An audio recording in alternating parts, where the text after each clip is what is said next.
अस्सलाम वालेकुम दोस्तों। आज मैं आपको रियल एस्टेट की ख़रीद और फ़रोख्त के लिए जो ज़रूरी कागज़ात हैं उनके बारे में बताऊंगा।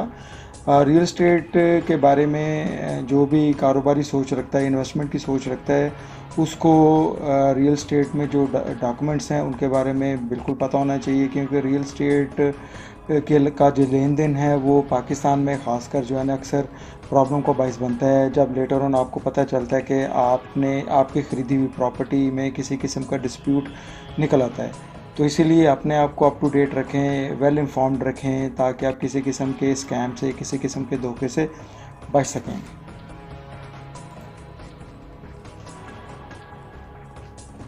ये उन तमाम ज़रूरी डॉक्यूमेंट्स की लिस्ट है जो आपको किसी भी किस्म की प्रॉपर्टी का लेन देन करने के लिए रिक्वायर्ड होते हैं। सबसे पहले इसमें टॉप पे आप देखें, सेल डीड होती है। जब आप किसी प्रॉपर्टी की बाइंग से पहला जो कानूनी दस्तावेज़ जो होती है जिसको डीड बोलते हैं, ये बेसिकली ये जायदाद का कानूनी कॉन्ट्रैक्ट होता है जो ये बताता है कि इसमें लेने वाला कौन है और जो बेचने वाला, जिसकी मलकियत में है प्रॉपर्टी, वो कौन है। ये डॉक्यूमेंट जो है वो जायदाद की जो मलकियत है उसको भी प्रूफ करता है कि जो बेचने वाला है ये उसी की ही मलकियत है। दूसरा डॉक्यूमेंट है जी mother deed. Mother deed basically property की ख़रीदो फरोख्त का पूरा रिकॉर्ड और मलकियत रखने वालों के नाम से ये फ़ाइल असल मालिक को शनाख्त करने के लिए इंतहाई अहम है। आप जो भी प्रॉपर्टी का लेन देन करते हैं वो आप पहले ऑनर नहीं होते, बल्कि इससे पहले भी उस प्रॉपर्टी का जो लेन देन है काफ़ी लोगों तक हो चुका होता है। तो लिहाजा आपको एक मदर डीड की ज़रूरी होती है जो ट्रेस बैक करती है कि इसका जो एक्चुअल मालिक था, जो स्टार्ट था इस प्रॉपर्टी का, जब ये कमर्शियल हुई और सेल हुई तो उस वक्त असल मालिक क्या है, कौन था। तो ये मदर डीड उसके लिए ज़रूरी होती है। दैन अगर आप पाकिस्तान के बड़े शहरों में प्रॉपर्टी का कारोबार कर रहे हैं, जिस तरह लाहौर, कराची, रावलपिंडी, इस्लामाबाद, पेशावर, कोयटा वगैरह, DHA के जो एरियाज़ हैं वहाँ पे, तो वहाँ पे आपको प्रॉपर्टी का एक अप्रूव्ड प्लान भी होता है। जब वो प्रॉपर्टी बिल्ड की गई हुई है, कंस्ट्रक्शन की गई होती है, तो इसका अप्रूव्ड प्लान भी होता है जो आपको उस प्रॉपर्टी की लीगल बाइंडिंग गवर्नमेंट के साथ जो अप्रूव्ड है उसको साबित करता है। तो ये डॉक्यूमेंट भी अपने तौर पे इंतहाई अहमियत का हामिल है जब आप प्रॉपर्टी का लेन देन करें। Then comes the bank approval certificate. ये ऑप्शनल है अगर किसी प्रॉपर्टी को बनाने में किसी किस्म का बैंक लोन वगैरह अप्लाई किया गया है या बैंक लोन लेके उस प्रॉपर्टी को बिल्ड किया गया है, तो डेफिनेटली उसके लिए आपको बैंक अप्रूवल सर्टिफिकेट भी चाहिए, जो कि बड़ा ज़रूरी है। इनकम्ब्रेंस सर्टिफिकेट, ये सर्टिफिकेट जो होता है ये बेसिकली आपको आपकी प्रॉपर्टी को नीट एंड क्लीन साबित करता है। ये ज़रूरी फैक्टर है जी। इसमें इस डॉक्यूमेंट के ज़रिए आप ये जान सकते हैं कि आप जिस प्रॉपर्टी का सौदा कर रहे हैं, लेने जा रहे हैं, वो प्रॉपर्टी किसी किस्म के मुकदमे में ज़मानत के तौर पे तो नहीं रखवाई हुई, या किसी बैंक या किसी और शख्स या कंपनी के पास ये प्रॉपर्टी गिरवी तो नहीं पड़ी हुई, इसके अगेंस्ट कोई लोन तो नहीं लिया गया। ये डॉक्यूमेंट जो है ना ये भी लेना इंतहाई अहम होता है जब आप किसी प्रॉपर्टी को ख़रीदने का सोच रहे हो।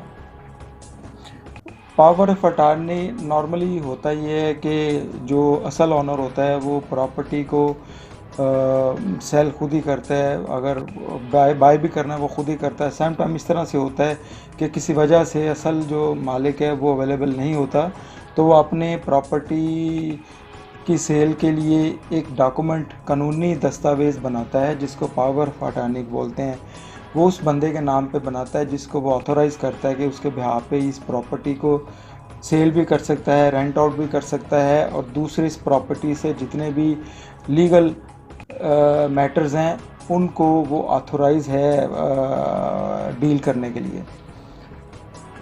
सेकंड लास्ट में है प्रॉपर्टी टैक्स रिसीट। यहाँ हमारे यहाँ ये बहुत एक प्रॉब्लम है कि प्रॉपर्टी जब ख़रीद ली जाती तो उसके बाद उसकी जो लायबिलिटीज़ हैं जिनमें काफ़ी सारे टैक्सेस होते हैं। फॉर एग्ज़ाम्पल एडवांस टैक्स हो गया, कैपिटल गेन टैक्स हो गया, स्टैम्प ड्यूटी होगी, विद होल्डिंग टैक्स वगैरह वगैरह, ये टैक्सेस निकल आते हैं। तो ये मेक श्योर करें जब आप प्रॉपर्टी अगर ख़रीदने जा रहे हैं तो आप उसको प्रॉपर्टी टैक्स की रिसीट ज़रूर लें उसके मालिक से। अगर वो किसी वजह से आपको वो नहीं दे पाता, सिर्फ क्लेम ही करता है कि जी मैंने किसी किस्म का कोई टैक्स वाजिबुल अदा नहीं है, मेरे ज़िम्मे तमाम टैक्सेस पे कर दिए गए हैं, तो उसका भी आसान तरीका है कि आप हर चीज़ अब ऑनलाइन है तो वो FBR की वेबसाइट पे जाके आप ये सारी इंफॉर्मेशन जो है वेरीफाई कर सकते हैं कि वो एक्साइज़ की वेबसाइट पे जाके सारी चीज़ इंफॉर्मेशन जो है वो आप वेरीफाई कर सकते हैं कि इस प्रॉपर्टी के ज़िम्मे कोई वाजिबुल अदा टैक्स की मद में कोई ऐसी अमाउंट तो नहीं है। कंप्लीशन सर्टिफिकेट होता है जी जब आप प्रॉपर्टी कंस्ट्रक्ट करते हैं अप्रूव्ड एरियाज़ में, बिग सिटीज़ में, तो वहाँ पे एक जिस तरह से पहले मैंने आपको बताया अप्रूव्ड प्लान होता है। उसके बाद कंप्लीशन सर्टिफिकेट बेसिकली ये कंफर्म करता है कि ये जो प्रॉपर्टी की गई है, ये बिल्डिंग या मकान बनाया गया है, ये according to the environmental, according to the government, according to the structural, according to the all highly recommended जो भी चीज़ें हैं उनके मुताबिक ये बिल्डिंग तैयार की गई है और ये अप टू द मार्क और अप टू द क्वालिटी है। इसमें किसी किस्म की क्वालिटी के हवाले से कंप्रोमाइज़ नहीं किया गया, इसका कंस्ट्रक्शन मटेरियल हो या इसका स्ट्रक्चर हो। तो ये कंप्लीशन सर्टिफिकेट भी एक अहम होता है अगर आप बड़े शहरों में प्रॉपर्टी का लेन देन करते हैं। जी पाकिस्तान में वैसे तो कई लोग और कई कंपनीज ऐसी हैं जो प्रॉपर्टीज़ के बिज़नेस में डील करती हैं, मगर चूंकि ये एक बहुत हाईली एक समझ लें कि रिस्की काम है प्रॉपर्टी का लेन देन करना, जो पहले मैं बता चुका हूँ उसकी रीज़न्स भी, इसलिए हमेशा आप कोशिश करें कि सर्विसेज अगर आपने लेनी है, आपने अगर कोई कंपनी सेलेक्ट करनी है प्रॉपर्टी रियल एस्टेट के हवाले से, तो वो कंपनी सेलेक्ट करें जो अप्रूव्ड हो, जो लाइसेंस्ड हो, जिसकी रेपो अच्छी हो और जो ईमानदार हो। सीधी सी बात है। जो 3 चीज़ें मैंने बोली हैं आपको वो तो हो सकती हैं। जो ईमानदार और अच्छे लोग या अच्छी कंपनीज़ का टैग तभी लगता है जब लोग उनके साथ डील करते हैं, डील करके एक फ़ीडबैक देते हैं कि यार ये कंपनी जो है ये अपनी सर्विसेज के हवाले से किस किस्म की है।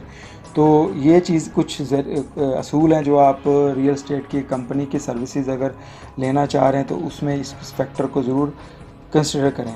मेरे मुताबिक इस वक्त रियल एस्टेट के लिए ये 4 कंपनीज जो हैं वो बेहद काबिल एतमाद कंपनी हैं, इनको ही तरजीह देनी चाहिए। पाकिस्तान के किसी भी कोने में अगर आपने रियल एस्टेट का बिज़नेस करना है, उसमें ज़मीन.com को भी आप लोग जानते हैं, एजेंसी 21, घराना, एलान, ये चारों कंपनीज जो हैं इनके पास अच्छी टीम है।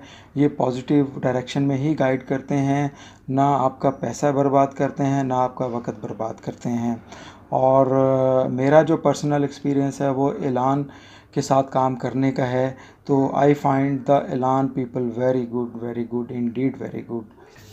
जी तो दोस्तों ये थी आज की वीडियो। अगर आपको ये अच्छी लगी है तो हमारी वीडियो को लाइक भी कीजिएगा, शेयर भी कीजिएगा और चैनल को सब्सक्राइब भी कीजिएगा।